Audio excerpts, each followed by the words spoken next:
Olá pessoal, tudo bem com vocês? Eu sou o professor Douglas Ribeiro e hoje nós vamos fazer aqui a aula inaugural de dois cursos de extensão da FATEC que estão ocorrendo aos sábados, um pela manhã e outro pela tarde. E eu estou regravando a aula aqui porque no sábado eu tive problemas técnicos diversos aqui. Primeiro, minha internet não funcionava, até eu conseguir rotear e entrar no curso da manhã, eu perdi um tempo. E depois, tanto o curso da manhã como o curso da tarde, quando o Google me disponibilizou aqui a renderização, por algum motivo veio a imagem, mas não veio o áudio. Então eu estou regravando aqui. É uma aula que, como ela é fundamental e comum aos dois cursos, eu vou gravar uma vez só. É a primeira aula tanto para o curso de Python para o mercado financeiro, como para o curso de inteligência de negócios para logística e supply chain.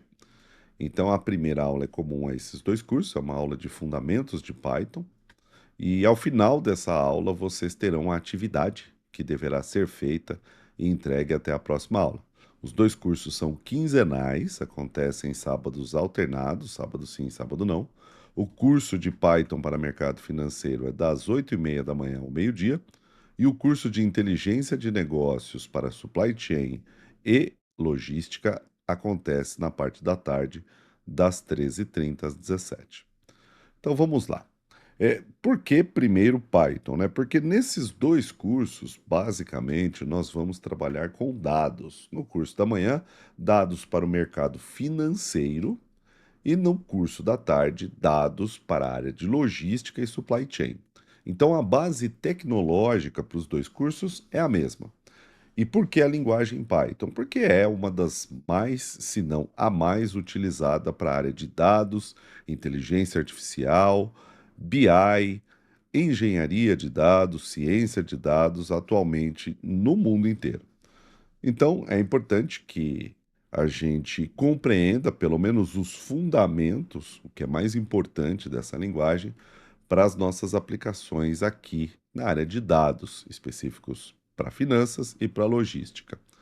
Então, primeiro de tudo, eu acho que é importante a gente considerar que existem pessoas que estão do absoluto zero, e pensando nelas, que eu vou tentar ser o máximo didático possível nessa parte mais fundamental, e também pessoas que já têm algum conhecimento da linguagem vão poder aqui rever alguns pontos e que é importante. Então, essa primeira parte é para a gente colocar todo mundo na mesma página e seguir o curso de uma forma que todos consigam acompanhar, principalmente quando a gente chegar nas aplicações.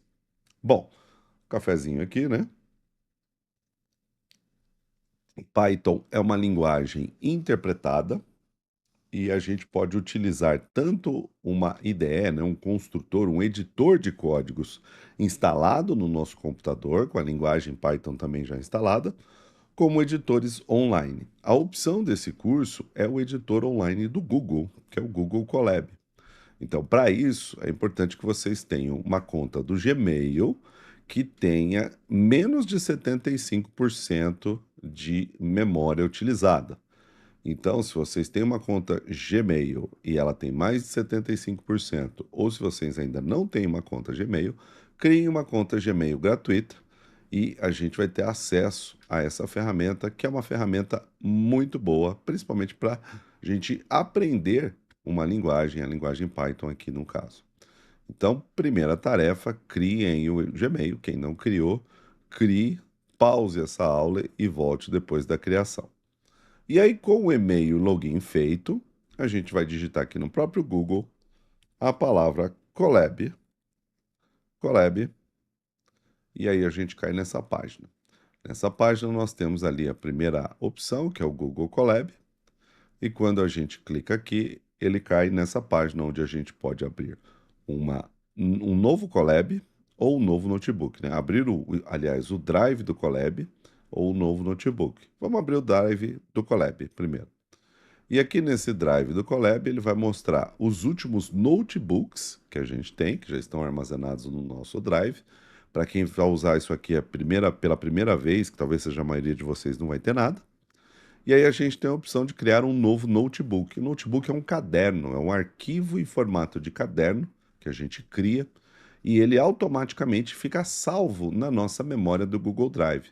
muito parecido com o que já acontece com o Google Planilhas, com o Google Docs, com o Google Apresentações, que são ferramentas do pacote Office, no caso, essas últimas que eu falei, e ficam com a conta Gmail já armazenada direto no nosso Google Drive. Então, se a gente quiser recuperar o Google Drive, a gente não precisa instalar nada em nossa máquina.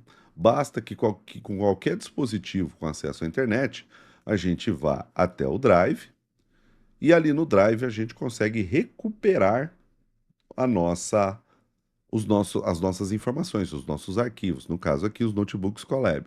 O Drive geral tem planilhas, né, e outros arquivos. Clico aqui, tem todos os meus notebooks Colab, que são notebooks que têm códigos, scripts Python, que eu já utilizei em algum momento. O de vocês provavelmente estará vazio se vocês ainda não usaram a linguagem. Então a gente vai criar um novo notebook aqui. E esse novo notebook, ele é um espaço que o Google empresta para a gente em um data center. Ou seja, o Google vai criar para nós e vai emprestar via navegador um computador com processador, com memória RAM, com disco SSD e já com Python instalado. Então isso facilita muito a nossa vida. A gente não vai perder tempo nesse curso aqui instalando aplicativos no computador ou qualquer outro dispositivo que vocês forem usar para o curso e a gente vai focar realmente nas ferramentas que a gente precisa. Sem falar que a gente pode acessar isso de qualquer lugar, de um tablet, de um smartphone, de um laptop, de um desktop, qualquer dispositivo aí que tenha um navegador que a gente consiga recuperar as nossas informações ali com a nossa conta Gmail logada, ok? Mais um cafezinho. Eu quase não gosto de café, né? Quem me conhece sabe que eu sou o louquinho do café, tomo café o dia todo. Meu estômago que não gosta muito, né? E aí, quando a gente abre esse notebook, a primeira coisa que ele mostra ali é um espaço com o nome. O padrão é esse untitled e um número. Isso aqui, ó, untitled significa sem título e 250 é o meu notebook 250 sem título. Esse .ipynb é o formato do arquivo. É o arquivo Python do formato notebook. A gente pode simplesmente clicar duas vezes em cima aqui, apagar e colocar o nosso nome. Eu posso escrever aqui, por exemplo, apostila Fundamentos de Python. Pronto, a gente tem ali agora, opa, Fundamentos de Python. E agora ele vai salvar automaticamente esse nome. Outra coisa importante é aqui no canto superior direito o botão conectar. Quando a gente clica ali no conectar, ele vai emprestar a máquina virtual no data center dele, ele, o Google, com o Python instalado, com memória RAM, com disco SSD e com processador para a gente rodar. Então não é o nosso computador que está sendo utilizado. O que está sendo utilizado é o computador do Google. Nosso computador só está usando aqui o navegador. E isso é bom porque tem muitas pessoas que não têm aí um computador tão forte, mas se tiver acesso à internet e se tiver um navegador, eu prefiro o Google Chrome, mas pode ser outro navegador, vocês vão conseguir rodar. E olha só, ele fica verdinho, aparece ali RAM e disco, e se a gente passar o cursor do mouse, ele está mostrando ali que tem o Python 3 instalado, tem uns 14 GB de memória RAM, uns 100, quase 150 de SSD, o que é suficiente para a gente rodar o nosso ambiente. Ele tem um Linux instalado, então alguns dos comandos que a gente vai dar aqui são próximos ao Linux. E quem já programou, quem conhece, quem é o usuário de Linux, talvez reconheça algumas coisas que a gente vai fazer aqui durante o curso, mas não é necessário saber Linux para a gente trabalhar aqui com o Python. Bom, bora lá então. E o que a gente tem nesse notebook Python aqui? A gente tem uma área de código, que é o que ele abre com uma célula. Essa célula que fica com o botãozinho do play do lado é uma célula de código, onde a gente pode pôr comentário nessa célula ou pode pôr também código. Se a gente quiser fazer um comentário nessa célula de código, a gente pode fazer isso de duas formas. Um comentário curto, que é um comentário de no máximo uma linha, é ideal a gente colocar o hashtag. Então, se a gente coloca hashtag, fica verdinho e tudo que a gente escrever aqui vai ficar verdinho e significa que isso vai ser lido como um comentário. e não como um código, então não vai dar erro, não vai interferir nos códigos que a gente vai fazer. Então, dentro do bloco de código, um comentário, a gente pode escrever com hashtag. Então, eu vou colocar aqui: este é um texto de comentário curto. O que é comentário curto? Até uma linha. Por quê? Porque se eu apertar o Enter aqui, na linha de baixo e continuar escrevendo, ele vai ficar branco. Essa parte branca é que ele está entendendo ou tentando entender a baboseira que eu escrevi ali como código. Não é comentário, porque não começa com hashtag. Então, se eu quiser ter mais de uma linha de comentário, eu teria que colocar mais um hashtag aqui. Só que para fazer um comentário longo, eu posso pular linhas, mas daí não é com hashtag o mais indicado, e sim com aspas triplas. Eu coloco uma aspas, mais uma e mais uma, três. Aí eu aperto Enter, mais uma, mais uma, mais uma, três. E aí aqui no meio eu posso escrever: este é um comentário longo, com aspas triplas, triplas, e em que podem ser escritas várias linhas dentro desse espaço. Pronto, vocês viram que eu pulei linha aqui e ele continuou. Então, o verdinho na área de código é que eu comecei com hashtag, por isso que ele ficou verdinho. E ele é um comentário curto, vai ser lido como comentário. O laranjinha é um comentário longo, e só ficou laranjinha porque eu coloquei aspas triplas no começo e aspas triplas no final e escrevi no meio. Então, nos dois casos, se eu rodar o play aqui, ele não vai acontecer nada, né? Não deu nenhum erro, por quê? Porque ele não tentou entender isso aqui como um código. Além do bloco de código, eu posso escrever um bloco de texto. E esse bloco de texto é legal para a gente armazenar e organizar o nosso código, o nosso caderno, o nosso notebook por seções. Então, se eu passar o cursor do mouse aqui por cima e escrevo mais código, eu vou ter um novo código aqui. E mais texto, eu vou ter um novo texto acima dessa célula. Eu posso fazer isso também na parte de baixo. Passo o cursor do mouse na parte de baixo, mais código, mais texto. Vou passar na parte de baixo, e aí o mais texto ficou aqui embaixo.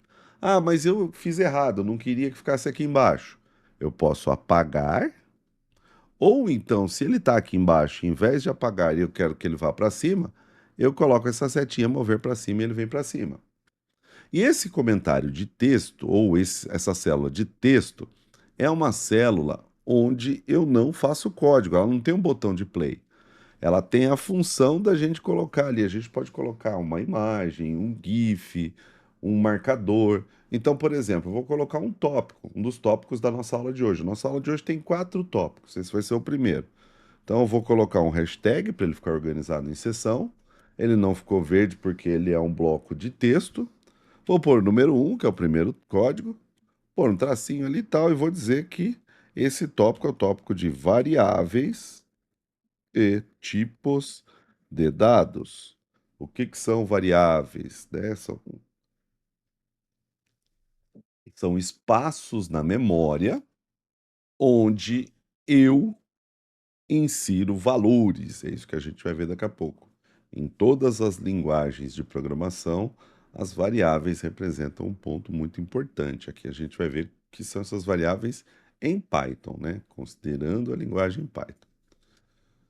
Legal, daí eu clico fora e ele fica bonitinho assim, ó, variáveis e tipos de dados. E aqui no meu lado esquerdo, nessa barra lateral, a primeira opção ali do índice, né, das três listras ali e dos pontinhos, ele vai para cada bloco de texto que eu coloco, criando um sumário, um índice, que depois é clicável. Cada vez que eu clico aqui, eu vou buscar. Então, quando o nosso notebook, o nosso caderno fica muito grande, é como se a gente tivesse um sumário para o caderno, clicando ali no índice, e aí ele é navegável, né? A gente pode ir até o índice que a gente tiver sem ter que ficar rolando a barra de rolagem aqui, e isso ajuda também. Então, isso aqui está salvo automaticamente no Google. Esses fundamentos aqui eu vou colocar maiúsculo. E se eu quiser também, e eu vou fazer isso todas as aulas, eu posso compartilhar esse código com vocês, onde vocês podem salvar uma cópia no Drive de vocês. E como que eu faço isso? Eu venho aqui em cima no botão compartilhar, aí ele abre essa tela aqui, e aí ele vem como padrão restrito. Se eu copiar o link e mandar ele restrito, a pessoa não vai conseguir abrir sem a minha autorização. Então, o que que eu faço? Eu tiro o restrito e coloco qualquer pessoa com link. Aí eu copio esse link, colo lá no Classroom, que no final da aula eu vou falar, né, do Classroom, e aí vocês vão poder acessar. Quando vocês acessam, vamos supor que eu tenho uma nova janela aqui, ó. Eu coloquei aqui do lado. Vocês vão ter acesso ao meu notebook, ó, tá vendo? Agora eu tenho duas abas, é como se fosse o Douglas 1 e o Douglas 2. O Douglas 1 tá nessa aba, escrevendo, e o Douglas 2, ou qualquer outro aluno, que pode ser vocês, estão visualizando o que eu estou fazendo. O que eu faço aqui não vem automático para cá, né? Mas ele pode ser atualizado. Então vamos supor aqui que eu coloque mais um comentário. É, variáveis, eu vou colocar aqui. 1.1, por verdinho, né? 1.1, variáveis. Pronto, ó. Eu tenho agora no meu notebook essa nova linha. E a cópia que está com vocês não aparece. Só que essa cópia que está com vocês, se vocês apertarem o F5 ou o botãozinho de atualizar a página, quando vocês fazem isso, ele vai mostrar o que eu tinha feito lá. Ele ainda não tinha salvo lá, agora ele vai mostrar. Ó, aqui ainda não está salvo, tá vendo? Eu posso salvar, porque ele tem um tempinho para salvar automático. Estou salvando. E aí, a hora que eu atualizar, vai aparecer aqui, ó. Salvo com sucesso. Aí eu aperto F5 e ali está. Então, isso é um artifício muito bacana durante as aulas, porque o link que eu vou compartilhar com vocês na aula, ele vai ser atualizado. Eu vou, no começo da aula, eu compartilho o link e vou escrevendo. E aí, o que que eu sugiro para a organização dos estudos? Que vocês não fiquem digitando o que eu estou digitando, porque vocês vão ter acesso ao meu notebook, vocês vão estar com uma aba aberta. E aí, nessa aba aberta, vocês vão poder copiar e colar no de vocês. Então, vai dar para prestar atenção, para ter foco ali no que eu estou fazendo e depois rodar no de vocês, porque vocês vão precisar digitar. E a todo momento vocês têm autonomia total, né? O curso é ao vivo, né? Alguns vão assistir gravado, mas quem está assistindo ao vivo pode interromper, pode perguntar, pode compartilhar a tela, mostrar que deu erro, que não funcionou. Enfim, vocês vão ter acesso total a isso. Então, esse espelho que vai ficar no computador de vocês, eu sugiro que vocês deixem ali como uma tela. E aí vocês poderiam colocar uma segunda tela, e aí eu sugiro que vocês coloquem uma televisão, um outro monitor, um tablet, algum recurso de tela para vocês assistirem numa tela o que eu estou fazendo e colocarem de vocês na outra. Aumenta muito a produtividade isso. Então nem sugiro que vocês usem tablet ou smartphone para assistir o curso. Ou pelo menos, se vocês assistirem o curso ao vivo assim, a hora que vocês estiverem na casa de vocês ou no local, no escritório, onde vocês têm mais telas, façam isso. Então, o que que eu sugiro depois que vocês copiaram o meu notebook? Vocês venham aqui no menu Arquivo e salvar uma cópia no Drive. Quando vocês fizerem isso com o meu, vocês vão ficar com dois, né? Então, vou tirar isso aqui. Vocês vão estar com o meu, que eu dei o link, e uma cópia. Essa cópia está no Drive de vocês. Essa vai ficar salva no Drive de vocês. Virou cópia é outra coisa. Então, vocês podem pôr aqui, ó, Douglas, ou sei lá, Fulano, para saber que é a sua, né? E o mesmo nome do arquivo. Então você vai ter o do professor, que é essa, que vai estar atualizada cada vez que vocês apertarem F5, vai ficar disponível o que eu escrevi, e vocês vão ter a de vocês. Essa não vai ser atualizada automático porque vocês criaram uma cópia, tá no drive de vocês. Então, por exemplo, eu vou escrever aqui: A recebe 1. É uma variável. Daqui a pouco eu explico o que é isso. Vou rodar o código, né? E esse A recebe 1 é uma variável, belezinha. Agora, se eu apertar aqui, ó, o atualizar e recarregar, ele não vai atualizar aquele A recebe um, porque isso aqui virou um outro arquivo. Então vocês vão ter o meu, que vocês podem atualizar. Aí vocês vêm aqui, copiam o que eu digitei, vem o de vocês que está salvo no drive de vocês, porque o meu não vai ficar salvo no drive de vocês. Aperta o Enter, cola e executa. Então vocês não vão precisar digitar o que eu estou digitando. Isso facilita muito, porque vocês vão prestar atenção. Agora vamos falar um pouquinho de configurações, né? Eu vou tirar essa tela aqui. Isso aqui é só organização, né? Vocês talvez estejam percebendo que a minha tela está escura. A célula de código tem números. Cada vez que eu vou dando Enter, aí vai aparecer um novo número. Então eu vou mostrar isso para vocês. Três coisas importantes que vocês precisam fazer nas configurações antes de começar a fazer os códigos, antes de começar a trabalhar, antes de começar a usar isso nas aulas. Beleza? Quais são as três configurações? As três vão ser aqui nesse menu Ferramentas. Então a gente vem em Ferramentas, lá em cima, Configurações, e aqui na opção Site eu mudo o tema para Dark, porque geralmente está Light ou Adaptativo. Daí ele fica branco assim. Eu acho que isso consome muita energia, isso piora assim a minha visão, que já não está grandes coisas. Então eu venho aqui em Configurações e no site, na opção de site, eu mudo para Dark.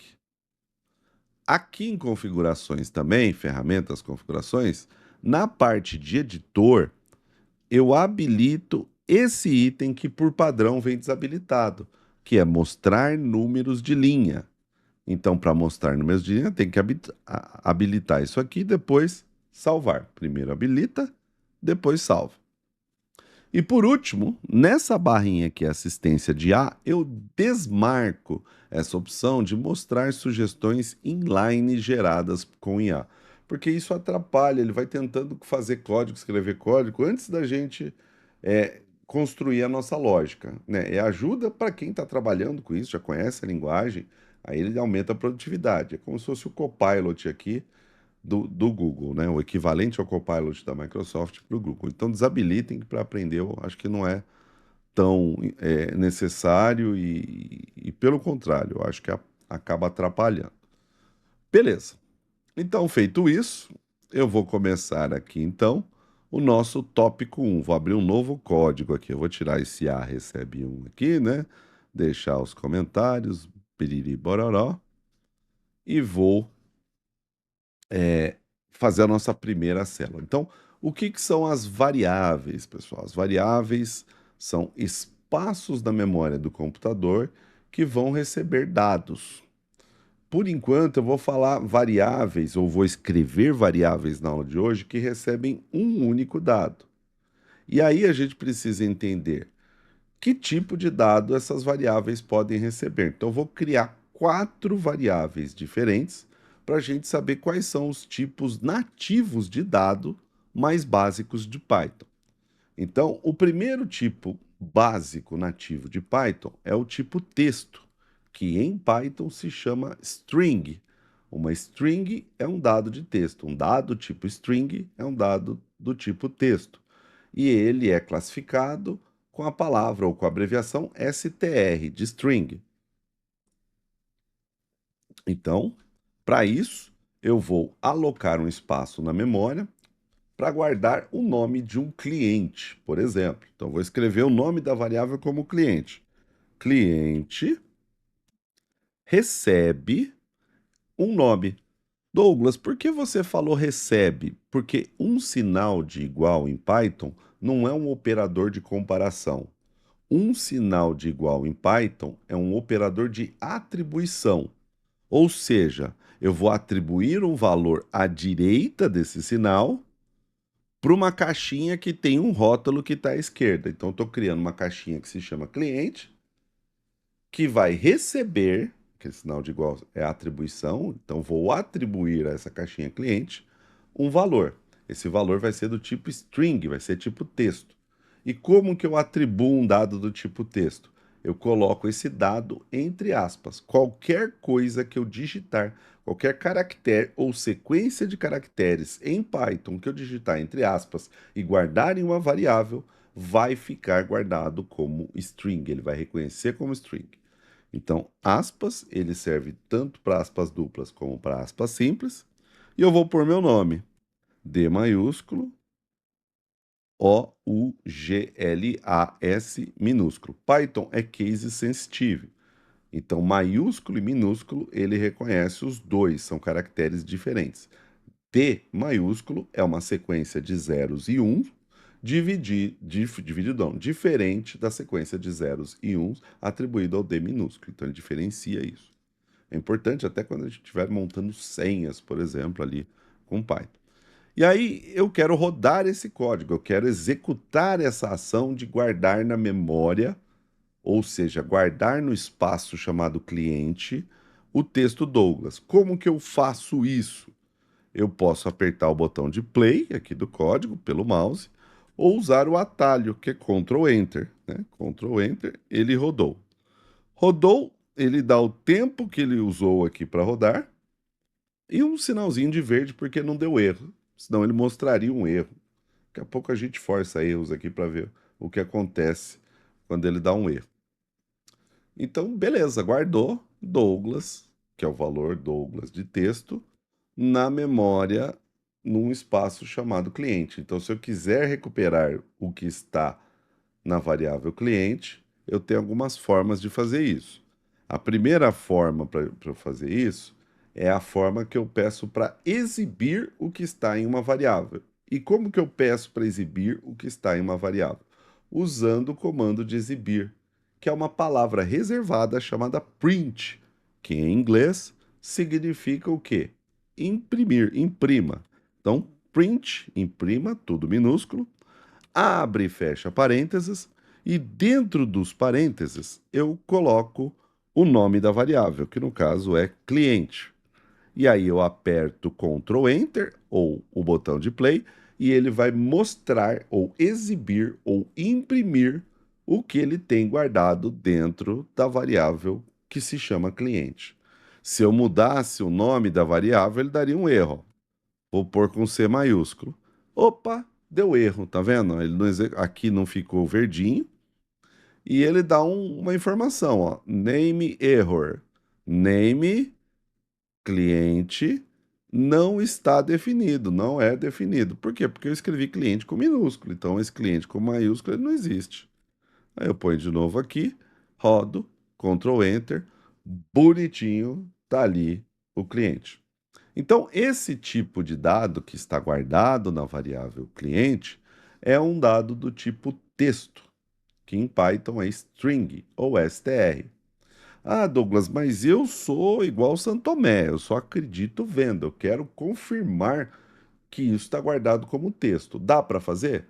Dá, e é o que a gente vai fazer agora. Então, para eu confirmar que esse dado está como texto, o que que eu faço? Vou criar ali um mais código. E poderia colocar naquele mesmo bloco, só para ficar didático, eu vou criando outros blocos aqui. E vou usar uma função, que é uma palavra reservada em Python, chamada type. T-Y-P-E. Type. Ficou de cor diferente. Palavras reservadas em Python têm cores diferentes. E aí, abro e fecho parênteses. E dentro dos parênteses, eu coloco o nome da variável, do jeitinho que eu escrevi. Cliente. Quando eu rodo type cliente, ele traz ali o tipo de dado que está guardado na variável cliente, que é o tipo str, que é string, que é um texto. E por que que ele guardou como texto? Porque simplesmente eu coloquei entre aspas. Então, Python é uma linguagem de tipagem fraca ou tipagem dinâmica. Ele adivinha o tipo de dado dependendo da forma que eu escrevo. Outras linguagens, né, de tipagem forte não admitem isso. A gente precisa, por exemplo, declarar o tipo de dado que a gente vai colocar na variável antes de criar a variável. Então, Python não precisa, né? Dada a facilidade de uso do Python, ele ficou tão popular, né? Principalmente para pessoas que não são da área de tecnologia. Isso facilita muito. Você não precisa ser um analista de sistemas, você não precisa ser um cientista da computação, engenheiro de computação, para entender algumas coisas básicas dessa linguagem. Agora eu vou criar uma segunda variável, uma variável do tipo numérica. O tipo numérico, vou colocar um mais código ali, tipo numérico em Python, ele pode acontecer de duas formas. Eu tenho um tipo numérico pythoniano, né? Em Python eu tenho um tipo numérico para número inteiro e outro tipo numérico para número quebrado. Com os dois eu posso fazer contas. Então, todas as vezes que eu quiser fazer contas, eu preciso saber se o meu dado está como numérico, seja ele inteiro ou quebrado, para eu poder fazer contas. Primeiro, então, eu vou guardar um dado numérico inteiro em uma variável. Variável peso, por exemplo, peso em quilos. Então, vou escrever peso, que é o nome da variável, o rótulo, recebe, sinal de igual significa recebe, e o valor do peso. Que peso que eu vou colocar aqui? O meu peso, 91 quilos. E vou apertar Ctrl Enter. Nossa, mas não apareceu 91, por quê? Porque eu não pedi para aparecer. Para aparecer eu tenho que fazer o print. Então eu posso apertar um Enter ali, print, peso. Legal. O que que tem aqui? 91. Agora, que tipo que ficou guardado? De novo, né? Qual é o comando que permite que eu veja qual tipo de dado ficou armazenado? É o comando do tipo type. Então eu faço type, abre e fecha parênteses e coloco peso entre parênteses. Quando eu rodo aqui, ele mostra o int, que é a abreviação de integer ou inteiro. Eu sei então que aqui na variável peso está guardado um valor do tipo numérico inteiro. Agora eu vou criar um numérico fracionário, um número quebrado. Então, para isso, eu vou colocar aqui a variável altura, altura em metros. Então, altura recebe eu tenho 1,85 m, então eu vou colocar 1,85 m. Esse ponto é separador de decimal. Em Python eu não coloco vírgula. 1,85 m não é 1,85 em Python. É o sistema americano, 1,85. Vírgula separa outra coisa que a gente vai ver durante o curso, mas não número. Então, 1,85 e eu rodo. Ah, Douglas, mas não mostrou. Por quê? Porque eu não pedi para mostrar. Para mostrar é print, a altura.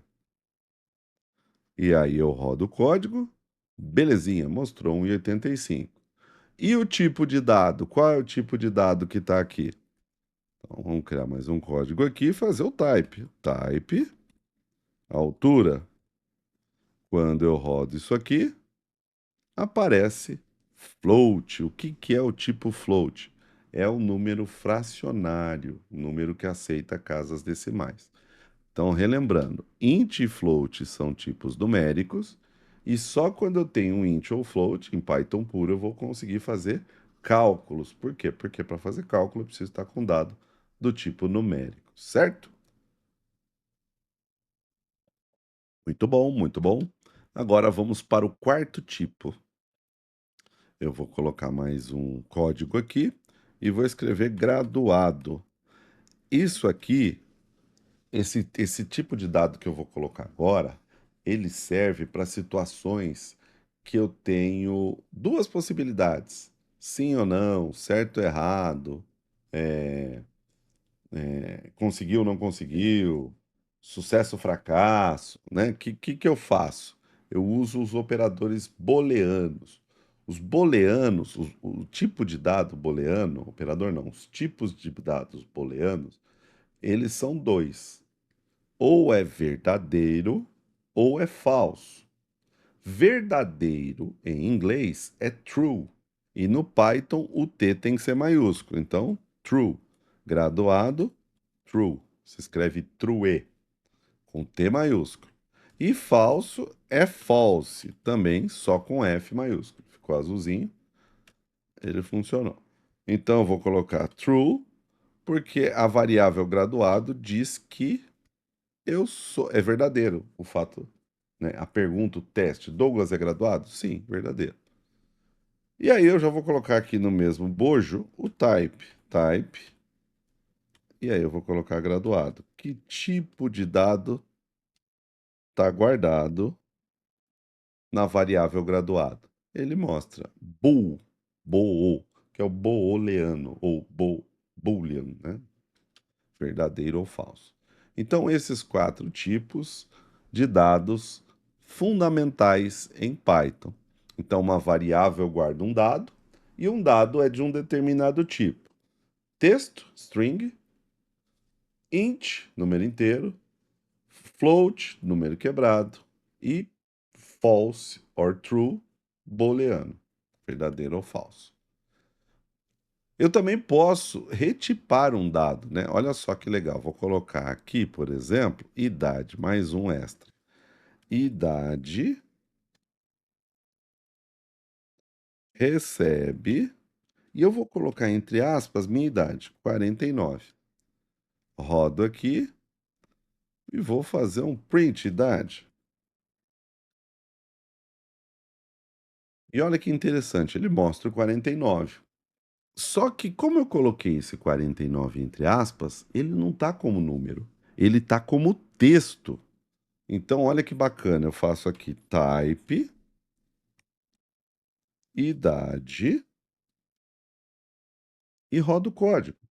E o que que acontece? Ele mostrou str. Então, eu posso ter um número como texto, ou tipado como texto. E qual é a implicação disso? Eu não vou conseguir fazer conta com esse número. Então, eu posso fazer o casting, eu posso fazer a conversão dessa variável. Eu posso tornar idade uma variável numérica. Se eu quiser fazer conta, por exemplo, eu preciso fazer isso. Então, basta eu reescrever a variável idade. Eu escrevo idade, vou usar o mesmo nome, eu estou reescrevendo. Recebe um str não, perdão, um int, que eu vou transformar em inteiro, de idade. E agora, a hora que eu fizer type idade, o que vai acontecer? Ele virou número inteiro e agora dá para fazer conta. Então, é só escrever a abreviação do que é o tipo daquele dado quando eu quiser fazer o cast. Então, se eu quisesse transformar um dado em string, eu poria str, entre aspas, a variável.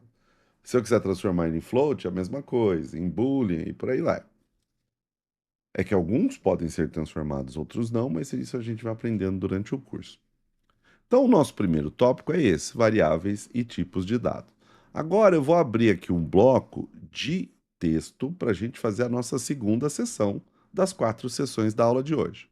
Então, eu crio aqui o bloco de texto, hashtag, para ficar no índice, né, para entrar uma sessão lá, ali no índice que a gente já viu lá em cima. E eu vou por 2, tracinho, e aí a gente vai aprender agora os operadores matemáticos, operadores aritméticos, como que a gente faz conta, ou que sinais a gente usa para fazer conta em Python. Então, vou colocar aqui, operadores matemáticos. E aí, coloco um bloco de código. Se eu venho de novo no índice ali, ó, eu tenho variáveis e tipo de dados, clico no de baixo, operadores matemáticos, e ele já cai ali na parte de baixo. Então, mostrei agora para vocês ali como que é clicável, né, isso que a gente faz. Mais um golinho d'água não, um golinho de café. Muito bom, muito bom. E agora eu vou colocar aqui cada operação matemática num bloquinho de célula separado. Então, a primeira operação matemática que a gente vai fazer é a soma.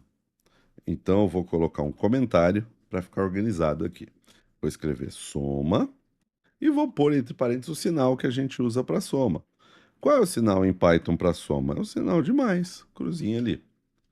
Então, eu vou criar agora então uma variável que eu vou escrever soma, recebe e vou fazer a soma de dois números. Por exemplo, 3 mais 2. 3 mais 2. Eu estou colocando espaço para ficar didático, mas esse espaço aqui não é obrigatório. Se eu não colocasse espaço ali, ele faria também.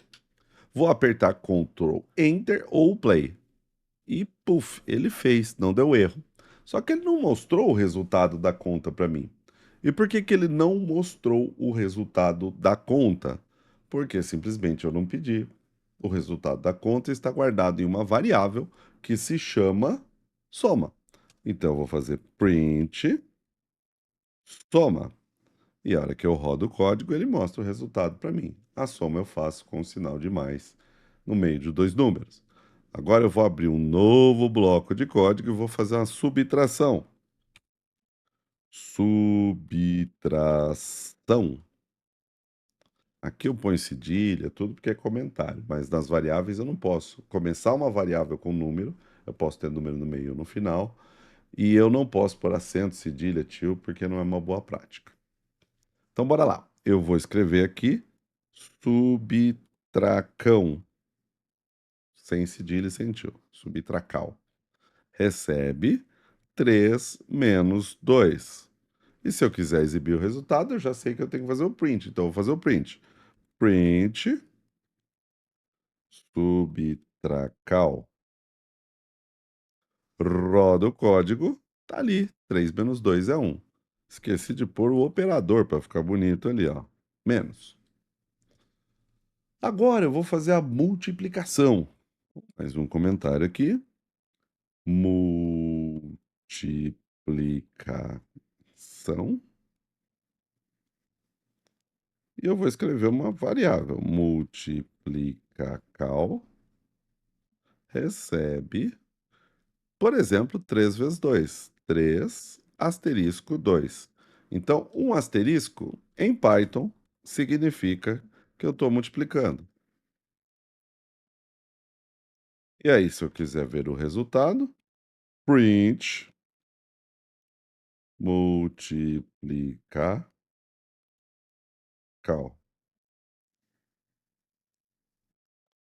Belezinha.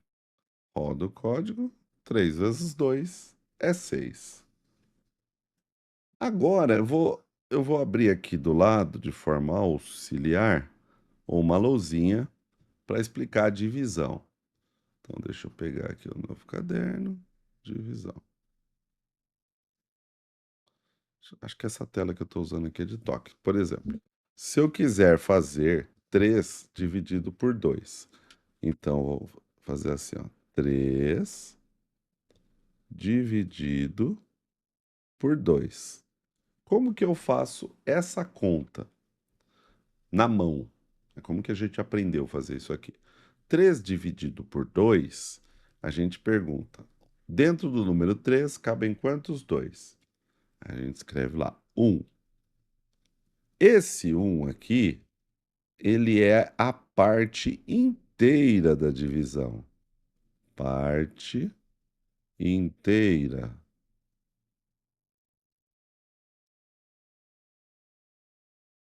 E aí eu faço 2 vezes 1, 2 para 3, falta 1, resta 1.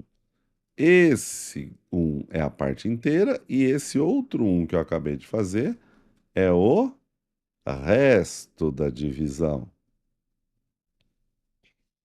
E aí tem também o resultado da divisão. Bom, agora, dentro desse 1, que é o resto, cabem quantos 2? Não cabe um 2 inteiro. Então, o que que eu faço? Eu ponho uma vírgula aqui, ou um ponto, né? E um zero aqui. Dentro do 10 cabem quantos 2? 5. 5 vezes 2, 10. Para 10 resta zero, acabou a conta. Então, esse 1 é a parte inteira, 1,5 é o resultado da divisão e esse 1 é o resto. Em Python, a gente tem um operador para cada um desses. Então, vamos lá. Primeiro, a divisão, né? O resultado da divisão. Divisão. O que que é a divisão em Python? É a barra, igual no Excel, por exemplo, para quem já usa o Excel. Então, eu vou escrever a variável divisal, recebe, e aí eu coloco 3 barra 2. E se eu fizer um print com essa variável, eu vou ter o resultado da divisão. Print divisão. Roda o código 1.5. Belezinha, saiu o resultado da divisão. Agora eu posso ter a parte inteira. Também dá para puxar isso em Python. Então, eu vou colocar aqui, ó, parte inteira da divisão. Qual é o operador? São duas barras juntas. E aí eu posso pôr aqui, ó, divisal, underline, inteira, recebe 3 barra barra 2. E aí, se eu quiser ver o resultado, print, divisal, underline, inteira. Rodo o código e eu tenho um como resultado. Beleza suave on the nave. Agora o resto, como que é o resto da divisão? Bora lá. Resto da divisão é o símbolo de porcentagem. Então, o que que eu faço? Vou colocar a variável chamada resto, underline divisão, recebe 3 porcentagem 2. E aí eu printo o resultado. Print, resto, underline, divisão. E aí ele vai trazer um também, porque nesse caso, tanto o resto da divisão como a parte inteira da divisão representam um, né? São um. E agora está faltando o último operador matemático, que é o operador da potenciação. Então, potência. Como que eu faço potência? Potência é um número elevado a outro, né? Uma base elevada a um expoente. Então, por exemplo, se eu quiser fazer 3 ao quadrado, é 3 vezes 3, que dá 9. Como que eu faço essa conta em Python? Simples. Variável, potência, recebe 3, operador de elevar ou de potência, que são dois asteriscos seguidos. Um asterisco multiplica, 2 eleva.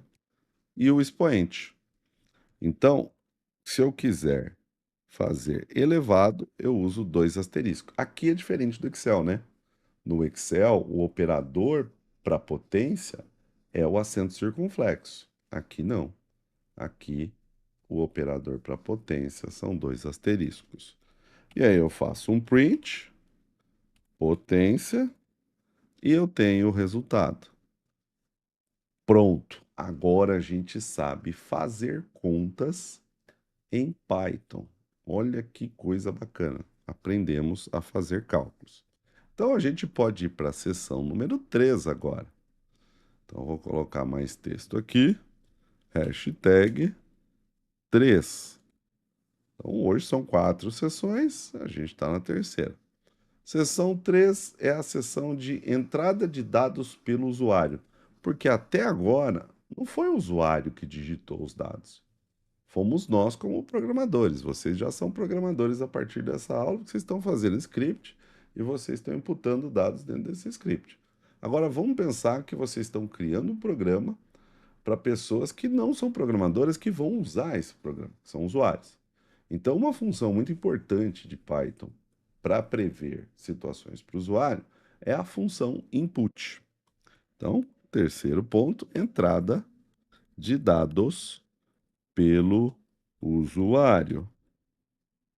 E aí eu vou pôr entre parênteses aqui, input, função input.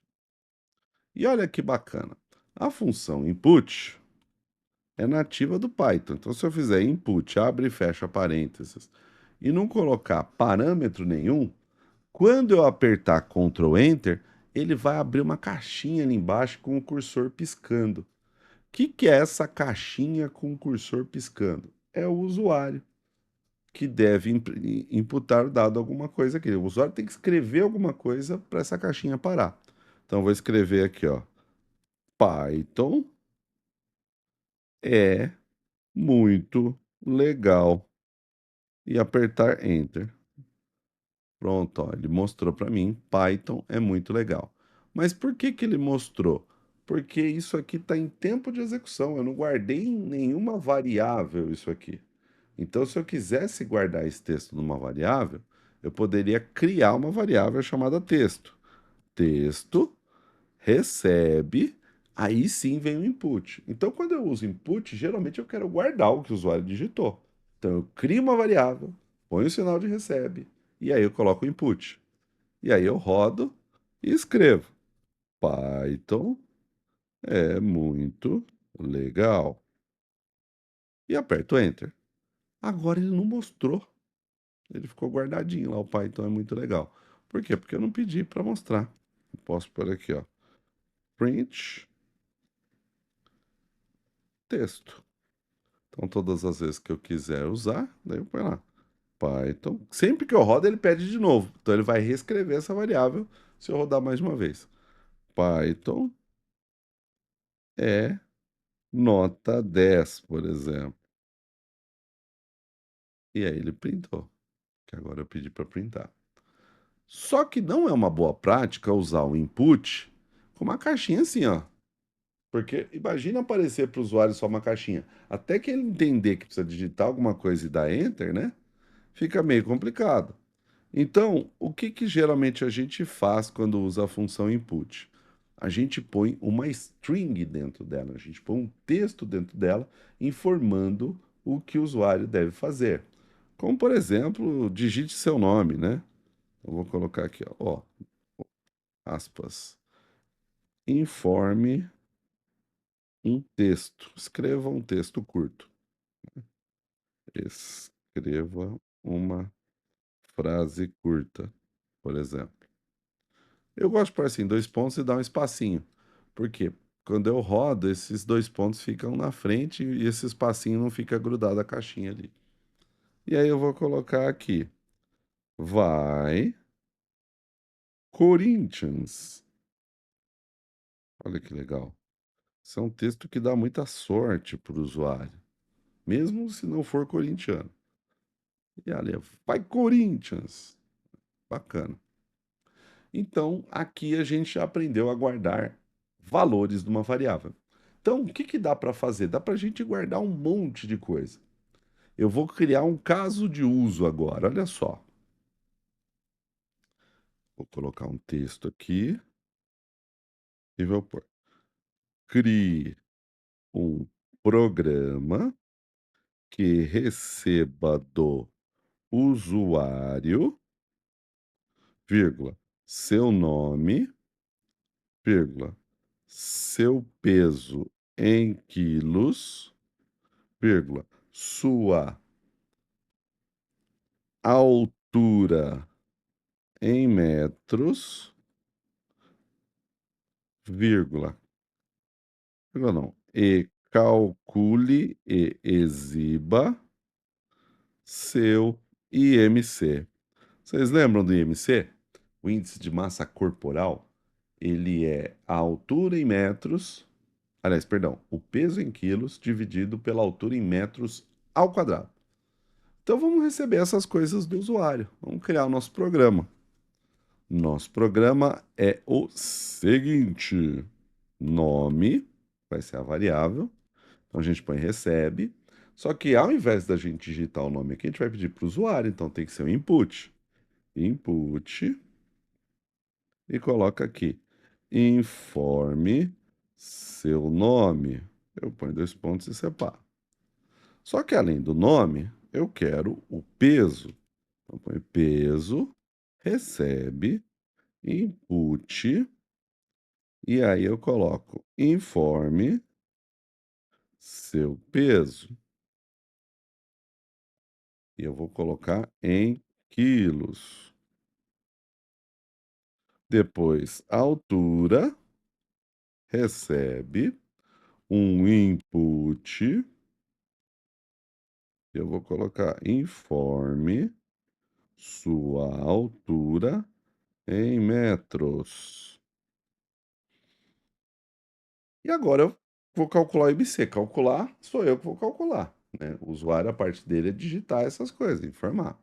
Então, o IMC recebe o peso, que já vai estar guardado na variável que eu estou chamando de peso, dividido pela altura ao quadrado. E aí depois eu vou fazer o print IMC. Será que vai dar certo?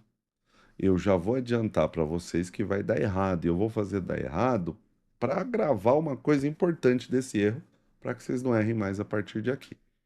Então vamos lá. Nome, Douglas. Enter. Aí ele vai pedir o peso. Meu peso é 91 quilos. Enter. Altura em metros, 1,85. Se tivesse tudo certo, aqui ele faria o MC. Só que não, deu um erro. Por quê? Porque eu não consigo fazer conta com string. O Python não faz conta com string. Mas como assim, Douglas? Número, o peso é número e a altura também é número. Sim, mas a função input, ela transforma tudo em string, mesmo que eu não ponha aspas. Então eu preciso converter o que a função string recebe. E aí é só colocar como número, embalar como número. Então, peso recebe um float, abre um parênteses aqui e abre outro parênteses aqui. E aí o que está acontecendo nessa linha 6? Eu estou recebendo peso como string, mas ele vai virar um float, porque eu estou forçando ele virar float, que é um tipo numérico. E vou fazer a mesma coisa com a altura. Float, abre e fecha parênteses. Pronto. Então, tanto a linha 6 como a linha 7 eu vou receber do usuário. O usuário vai digitar número. Só que agora eu vou forçar isso virar um número. E aí vai dar certo. Informe seu nome. Douglas. Depois, Enter. Peso em quilos, 91 quilos. Altura em metros, 1,85. Pronto, ele exibiu meu IMC, ele calculou e exibiu. Com um monte de casa, um monte de casa.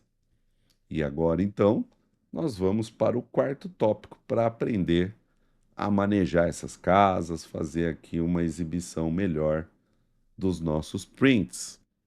Então, o quarto tópico de hoje, quarto e último, bloco de texto, 4 prints formatados, que são as famosas F-strings. F-strings. E o que que é isso? É um jeito de fazer conta, fazer impressão, onde eu misturo no print tanto texto como resultado de variável. Então eu vou pegar isso que já está armazenado e vou colocar assim, ó, print. Eu vou refazer esse código todo aqui embaixo, só para a gente rodar de novo. E aí eu vou fazer o print diferente, ó, print. Vou abrir um F dentro dos parênteses e aspas, depois do F, F minúsculo e aspas. E agora eu posso combinar resultado de variável com texto livre. Resultado de variável eu ponho sempre entre chaves e texto livre eu escrevo o texto livre. Então, nesse print, no começo do print, o que eu quero que apareça é o nome que o usuário digitou. E isso está na variável nome, isso é resultado de variável. Então eu ponho aqui entre chaves e escrevo nome. Então, seja lá qual for, a primeira coisa que vai aparecer no print é o nome. Aí fora das chaves, mas dentro das aspas, eu dou um espacinho, vou pôr até uma vírgula, ó. E aí eu vou colocar seu IMC é dois pontos. E agora eu quero que apareça o resultado do IMC, que está numa variável. Então eu ponho entre chaves e IMC. E rodo o código. Olha como vai ficar bacana. Douglas. Vou colocar meu peso em quilos, 91 quilos. Minha altura em metros, 1,85. Douglas, vírgula, seu IMC, que é esse texto livre, e o resultado aqui do IMC. Só que ainda está com um monte de casas decimais, então eu quero diminuir. E quando essa variável é numérica, aqui no print eu posso simplesmente colocar dois pontos. Aí eu coloco o ponto, que é o separador de decimal, e o número de casas que eu quero. eu quero só uma casa decimal. Então, ponto 1 e F, porque esse número é um float. E agora, quando eu rodar o código, o que que vai acontecer? Ele vai exibir o resultado arredondando para uma casa decimal. Então, eu vou rodar aqui, informe seu nome, Douglas, Enter, peso 91 quilos, altura em metros, eu vou colocar 1,85, que é a minha altura, e aqui saiu o resultado. Douglas, seu IMC é 26,6, com uma casa decimal, ele arredondou. Muito, muito, muito simples, né, pessoal? Então, isso vale para a nossa aula inicial, tanto para o curso de Python para mercado financeiro, como nosso curso de inteligência de negócios para logística e supply chain. Aí, agora, eu vou colocar no Classroom e no e-mail que vocês vão receber com o link dessa aula, a atividade que deve ser feita até um dia antes da nossa próxima aula. Nossa próxima aula vai ser dia 27, então até dia 26, às 23h59, vocês vão postar uma atividade para validar. Assistam, deixem as perguntas no Classroom ou no e-mail que vocês estão recebendo os links e vamos interagindo, tá bom? Espero que vocês tenham gostado da primeira aula. Me desculpem pelo transtorno, mas agora estou gravando aqui pelo OBS, eu já vi que está saindo o som, vai dar tudo certinho. Valeu, pessoal. Uma ótima semana para todos. Grande abraço e até a próxima aula. Valeu!